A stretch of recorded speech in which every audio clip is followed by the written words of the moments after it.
është fantastike se si në rrjetet sociale ti sheh njëkohësisht dy kahje të ndryshme që bashkëveprojnë dhe bashkëshoqërojnë çdo postim që unë bëj në çdo rrjet social, Facebook, TikTok, YouTube, LinkedIn, Instagram, harmoni e plot e këtyre dy kahjeve. Është njëra palë e cila ndoshta nuk më njeh, ndoshta nuk më ka parë dhe për këtë gjë kanë të gjithë të drejtën e botës, por dhe unë nuk kam faj, sepse ata njohin çdo person të famshëm që del në media, ose ndoshta çdo person të famshëm që mund të jetë viral në rrjetet sociale. Unë nuk e kam famën as nga mediat dhe as nga viraliteti në rrjetet sociale. Unë kam një korsi e cila ecën me atë rregullsinë dhe mundësinë që ka natyra, forma dhe aftësia ime për me komuniku. Qoftë kjo e mirë apo e keqe, pak rëndësi ka, po është ajo që është dhe unë nuk shpik dot një tjetër. Ama mosnjohjen e tyre të gjithë ta e përdorin si goditje, si thumbim, si shpoti. Dhe i nisin komendet e tyre me frazat e tipit: ja, u zgjua ky. Po ti më, nga ishe, nga na dole. Po ti tani u kujtove? Ku ishe deri sot ti? Çfarë po bëje deri tani? Po flije gjumë? S'të kemi parë. Nuk të njohim. Kush je? Njerëz të mirë, unë jam Arian Galdini.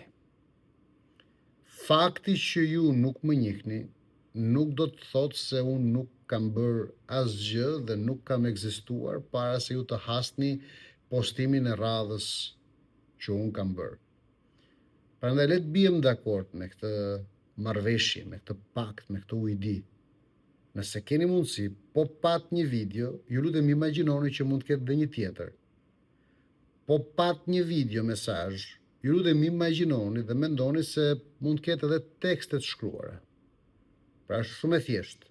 Kur lexoni Arian Galdini, mund të hyrë të kërkoni në Facebook Arian Galdini, mund të kërkoni në YouTube Arian Galdini, mund të kërkoni në TikTok Arian Galdini, mund të kërkoni në Instagram Arian Galdini dhe ndoshta do shihni aty që unë këtu kam qenë çdo ditë, pa pushim, këmbgulës, me tekste të shkruara, me live të gjata, por edhe me video mesazhe. Kam qenë këtu, gjithmonë, çdo ditë, pa pushim, jo vetëm në 6 vitet e fundit, por të paktën në 20 vitet e fundit. Tani, pse nuk më njihni shumica prej jush, ose pse 99.99% e shqiptarëve nuk e kanë parë fytyrën time, apo nuk e njohin emrin tim, apo nuk e din aktivizmin tim dhe nuk i njohin idetë e mia. Po shumë e thjeshtë o njerëz të mirë, unë nuk jam në media. Nuk jam i famshëm. Nuk jam pjesë e lojës. Nuk jam pjesë e sistemit. Nuk jam pjesë e mekanizmave të cilat të çojnë drejt famës, drejt studiove televizive, drejt banaqeve televizive, drejt lajmit në televizion, apo gazeta, apo portale. Nuk e përcaktoj unë. Çdo televizion, çdo gazet, çdo portal, madje edhe çdo podcast privat apo personali, kujdo, kanë një pronar. Dhe ata e vendosin se kush do të jetë në valët e tyre, ekranet e tyre, faqet e tyre, apo në blogjet e tyre, apo në rrjetet e tyre. Nuk e vendosun, as imponohem dot, dhe as u amar do të pa leje atë hapësirë që ata kanë. Ata e vendosin bazuar në konjunkturat, interesat dhe ndërlidhjet e tyre politike, apo financiare, apo çfarëdo qofshin. Është e drejta e tyre, pavarësisht se shpeshherë shkel të drejtën tonë të fjalës lirë, pra për me komuniku shqiptarët me shqiptarët, të lirët me të lirët, por nuk kemi çfarë t'i bëjmë. Unë di t'ju them këtë, që në djenin time, dhe kjo është e provueshme dhe për ju, po të shihni rrjetet e mia sociale, unë kam qenë çdo ditë në komunikim me ju. E jam përpjekur të jem çdo ditë në komunikim me ju. Herë vetëm, herë me miq, herë me shok, herë me aktivizma, herë me tekstet shkruara, herë me live-et gjata dhe herë me video mesazhe si ky i sotme, i cili pasohet edhe nga video mesazhe të tjera. Prandaj, kur bëni pyetjen u zgjove, si je, kush je, nga dole ti, u kujtua edhe ky, ju lutem, mirësisht ju lutem, vetëm imagjinoni që ndoshta, në ato platforma ku unë mundem me komuniku, mund të gjeni që kam qenë këtu edhe para pak orësh, edhe para një dite, edhe para çdo dite para kësaj të sotmes, e do vazhdoj të jem këtu edhe në ditët pas kësaj të sotmes. Pra mos ta gjykojmë, mos ta përjashtojmë, mos ta dënojmë dikë për shkak të mosnjohjes. Fakti që ne nuk e njohim dikë, nuk do të thotë që dikush është i pavlefshëm, apo ka qenë në gjumë, apo nuk ka vepruar. Ndonjëherë njerëzit bëjnë maksimumin e tyre të mundshëm me mjetet që kanë në dispozicion. Tani, prap kemi një kahje të dytë, që është e kundërta e kësaj, e cila prap, po një lloj si kjo pjesë e mosnjohjes, nisen nga mënyra e tyre e njohjes. Ja ky, ka 20 vjet, prap ky përpiqet, vazhdon ky, 20 vjet dështime, po përpiqet prap, po përpiqet të shfrytëzoj protestën, apo revolucionin, këtë, apo atë, ka dështuar, s'mori asnjë vot, ky dështaku, pra pala që më nje, por që përpiqet që njohjen ta bëj sa më poshtruese, ulse, rrëzuese. O njerëz të mirë, le ta quajmë kështu. Ore ta zëm se është e vërtet që unë kam 20 vite që përpiqem, dhe kam 20 vite që nuk ja dal dot mban. Po e marrim kështu. Ta zëm se unë kam 20 vite që përpiqem dhe nuk marr kokër vote. Nuk ja dal dot mban të tërheq vëmendjen e publikut, të shqiptarëve. Nuk ja dal do të mban të imponohem në ambientin politik shqiptar, nuk ja dal do të mban që të imponohem në realitetin mediatik apo në debatin mediatik shqiptar, nuk ja dal do të mban të imponohem në rrjetet apo në grupet e elitave shqiptare. Okej, ta quajmë kështu. Por unë nuk di, a mund më thoni vallë, a është kjo një arsye që ju t'jeni vazhdimisht kategorizues negativ, vazhdimisht përkufizues negativ të kësaj që bëj unë? Jo përgjithë, sepse është e vërtet që unë një herë të vetme, pra në 25 prill të 2021-shit, kur jam votuar, pra dhe kur kam kërkuar votë në qytetarëve shqiptarë, nuk kam arritur të marr aq vota sa do të më bënin fitues. Por është po aq e vërtet se dështimi im nuk ka qenë për shkak të aftësisë time, dështimi im dhe mosmarrja e votave ka qenë sepse unë nuk kam ekzistuar në media. Po nuk është se jam matur në kushtet barabarta. Mua shqiptarët nuk më kanë njohur dhe mund ma thoni pak, a mund ta votoj një njeri normal, një qytetar normal, dikë që nuk e njeh dhe që nuk e di që ekziston? A ka shanse dhe a ka gjasa të marrë votat dikush i cili nuk ka mundur që ta shfaq apo ta shpalos të plot veten e tij, idenë e tij dhe doktrinën e tij tek qytetarët? Pra po, unë kam 20 vjet, por ta themi të vërtetën ashtu si është. Unë kam 20 vjet që përpiqem, por diçka që është më e fortë dhe më e madhe se mua e ndalon përpjekjen time në mënyrë të padrejtë për me komuniku me shqiptarët. Dhe edhe nëse ju doni ta quani dështim, kam një pyetje për të gjithë ju. A mundet ma thot një shqiptar i vetëm? A mundet ma thot një qytetar i vetëm? A mundet ma thot një njeri i vetëm në vendin tonë?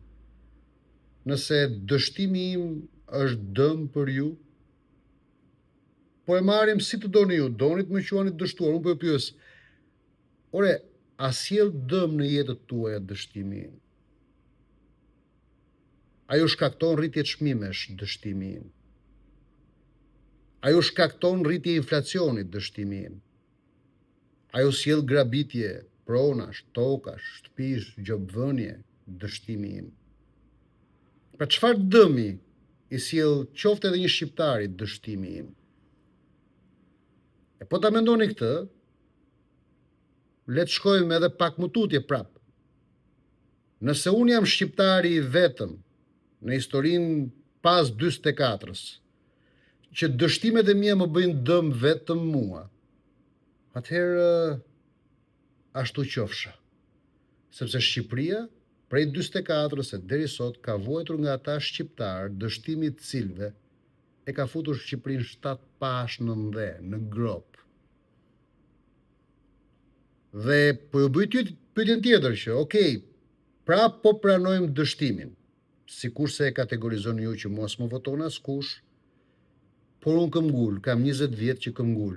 Po, kam 20 vjet që këm ngul dhe kam 20 vjet që nuk ndryshoj, pra do të thotë që kam 20 vjet që nuk shitem, nuk pranoj as ujdi, as pakt, as kompromis me as kënd nga të fuqishmit e vendit tonë. Dhe prap pyetjen për ju e kam, këmbgulja ime për mos me u dorëzu prej dështimit tim, a i bën dëm ndonjërit prej jush? A ju a ul rrogën? A ju a kal bushqimet? A ju a sjell të falsifikuara ilaçet? A ju a sjell të skaduara ilaçet dhe ushqimet? A ju përzë nga dheu? A ju grabit shtëpin? A ju sjell ruspën me ju aprish shavllin dhe shtëpinë dhe tokën dhe hotelin dhe investimin dhe dyqanin? Pra çfarë dëmi ju sjell juve që paska kaq shumë njerëz që duan me çdo kusht të më bëjnë mua të ndihemi turpruar pse pas kam dështuar në 20 vite dhe pse këm ngul për me u ringrit dhe për me e vazhdu këtë ide pa ushit dhe pa e ndryshu ide dhe parimet e mia. Ku është problemi? Për mos të folur pastaj për atë që është pjesa krahasimore. Po mi më dakord, unë nuk marr vota dhe shumë si unë nuk marrin vota në Shqipëri. A mund ma thoni kë votoni ju? Shikoni pak listën e më të votuarve në këto 36 vite, po sidomos që kur ka filluar kjo loja e listave të hapura. Më thoni pak, cilin njeri të shkolluar, të ditur, të urtë, keni në listat e më të votuarve? Më gjeni kush janë njerëzit e ditur, intelektualët, profesorët, akademikët, autorët e librave, shkrimtarët, artistët, që përfshihen në listat e më të votuarve në Shqipëri? Doni t'i marrim me emra? Doni të flasim konkretisht për secilin nga partitë e mëdha dhe për secilin madje edhe po doni edhe partitë e vogla dhe të reja. Kush janë më të votuarit në listat e këtyre partive? Kush? A janë vallë ata të cilët kanë më shumë vlera? A janë vallë ata të cilët kanë më shumë mend? A janë vallë ata të cilët kanë më shumë nder dhe vlerë, apo janë banditët, horrat, batakçinjt, të pasurit, përfaqësuesit e grupeve kriminale të oligarkisë? Kush janë fituesit? Kush i marrin votat në Shqipëri? Se ti hedhësh balt një njeriu për mungesë votash, në një kohë që këtu basen votash janë vetëm grupet kriminale, janë vetëm horrat. Më duket se nuk bën sens, nuk bën kuptim. Prandaj, unë do t'jem për ditë këtu, unë do të këmgull si për juve që s'më njihni dhe për juve që donit më skualifikoni prej njohjes negative. Sepse dhe ju që pretendoni se keni njohje negative, dhe ju që pretendoni se më njihni, nuk më njihni në fakt.